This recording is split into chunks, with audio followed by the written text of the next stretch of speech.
The one and only Local 10 News starts right now. Breaking news right now. An American Airlines jet colliding mid-air with an Army Black Hawk helicopter just outside of Reagan Washington National Airport, grounding all flights. And the search is on for any survivors. Eden is in our newsroom now with the late-breaking details out of Washington.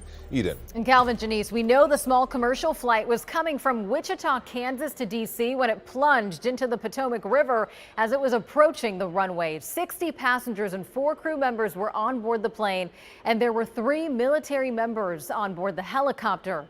The FAA unable to verify casualties at this time, but there are both air and ground emergency crews searching the water and surrounding areas tonight. Fireboats are lining the Potomac searching for any potential survivors.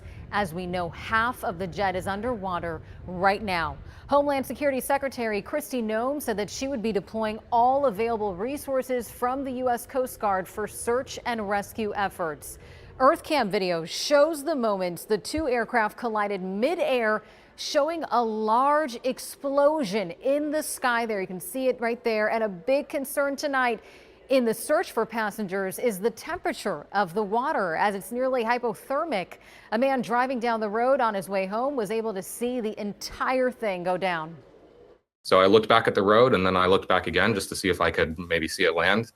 And this was 3 seconds later, and at that point it was banked all the way to the right. I would say maybe past the right, past 90 degrees.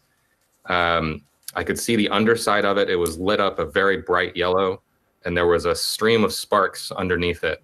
It looked like a Roman candle if you've ever held one of those on the 4th of July, but it was much, much bigger than that. President Donald Trump said he's been briefed on this terrible accident, saying, "May God bless their souls." This, of course, is a busy airport, and the airspace was very active at the time of the collision, according to the FAA. Again, Reagan Washington National Airport is closed as of now. There is no word yet on when it is set to reopen. Stay with Local 10 News as this story continues to develop. You can find the latest, of course, on our website, local10.com. Calvin?